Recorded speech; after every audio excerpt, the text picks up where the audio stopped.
sides of the ball, good energy, and overall good practice. So it was good. We're going to need to have another one tomorrow and Thursday, obviously. Prepare for this thing. See the difference in Jalen now that he knows he's the guy? Does he walk differently, talk differently? It seemed like he had a good day. He really did. He seemed comfortable back there. Yeah, he really did.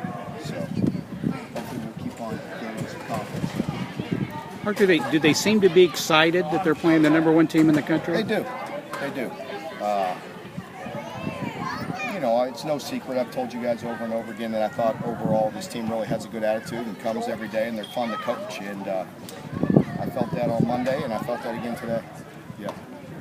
How's Hatcher look with the cast? Is he moving around already? Well, he got a little bigger cast on there today, so I didn't like the look of that. But we got to try to see if we can scale it up and down as the week goes on. But you know, he's got it in hand and he's got it up. So he's a little bit beat up, but he'll be all right. When you went back and watched, you know, sort of what he did well and what he did, what did you see? Well, I think what he does well is he's always plays hard. He lacks some experience, and with the different things that we do in different positions, we have him at. It's just a matter of playing and getting some experience. But he's a tough, hard-nosed guy, and he's going to be a very good football player. Just need to get some plays on his stuff. You were pretty fired up that, specifically at Arian, but on that missed tackle on the 3rd down at the end. Back and watching that today, it looked like earlier throughout the game, prior to that, he was making some pretty plays for you guys. Helped force that field goal in the 3rd. What have you seen from him? Are you talking about from Eric on the 3rd and 3? Okay, then I thought you went back to Hatcher for a minute. Oh, sorry. Yeah, Eric has been playing he has been playing good football. He really has. He's a guy that's very conscientious. He cares a great deal about what we're doing. He really tries to prepare every week, and he's been playing good football. He missed the tackle. There's a lot of guys that we all looked at ourselves and we all could have done things better than that game and changed the outcome. So that was just one of many plays. How enjoyable was it watching the film in the second half? Well, it was, it's always enjoyable to see us making strides and improving. It really is. It's those little victories. It's one play on top of another, doing things right that we like to see. Like I said, it's still frustrating that we left some plays out that we could do better. You know, I'm okay if we line up and play and somebody beats us. You know, and they did. Don't get me wrong. But I'm saying we can do better. Is all I'm saying. We need to improve. We need to play the best we can. We need to coach the best we can. And I think there's still a lot of room for improvement.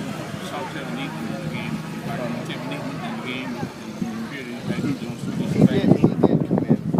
You know, we're looking for a guy at that position. We can bounce the guys around left guard. And he did come in and do it. I'm not exactly sure. You know, we rotated 3 guys. Did you ever have an opportunity to play against the #1? You know, somebody asked me that earlier. I'm sure I did. I believe back in the day, USC had to be one when we played them during my time at Arizona. They were dominant at that time, especially early on during my years at Arizona. So I would assume they would have been one at least several of the years we played. And of course, I was on the #1 team quite a few times, but it had to be USC, I would think. I don't know. I didn't do any research on that. Zach West struggling with that left guard spot that you guys are still searching. We're just searching. You know, we're not consistent enough there. We're not as physical as we need to be, and we're not as athletic as we need to be on pulls. You know, just a lot of things we need to improve on. Coach, earlier in the season, when things would get rough, you get frustrated with your players because they resort back to bad habits.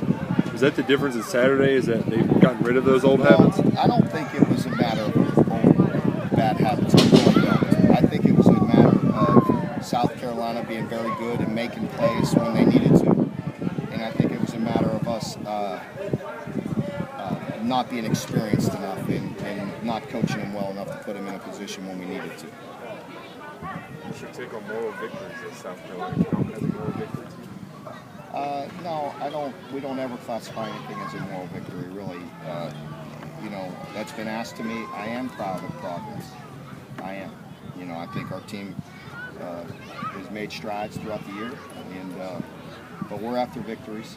And but I think we are improving in certain areas, and that's a good thing. Alabama need more competition. They are. They're you know, like as I said earlier on Monday in the press conference, I think they're just just so well coached. They execute so well. They can be as multiple as they want to be on both sides of the ball, and then they could just line up and just use great technique and play good football, old-fashioned football. So they're a very good team, and they could be as multiple as they want to be on offense, defense, or special teams. So they've scored a bunch of times on special teams this year. What are they doing well, and what makes them so hard to see? Oh, they got a big time playmaker. He does a phenomenal job with the punt returns. He's on kickoff, catching balls at offense. I mean, he's lighting it up. So very good players, and they're well coached and they play hard. You said yesterday you didn't really know Coach Saban, but when did you first become aware of him? And as a defensive coach especially, is he a guy that you studied or tried to find out more about? Yes. Yeah, I've obviously known about Coach Saban for a long time. And, when I say I don't know him personally. But of course, when you run into somebody on recruiting and different things, just for a long time I've had a lot of respect for him. And just would talk to him occasionally here and there. And, of course, seeing him at the SEC meetings and things like that. I just really appreciate the way he coaches and how successful he's been and how consistent his teams have been. Hopefully, He's definitely somebody that I look up to, and so I guess I've known about him for a long time. I'm not sure how many years, but I've certainly been watching his defenses for a long time. Folks need to get to Coach Elliott.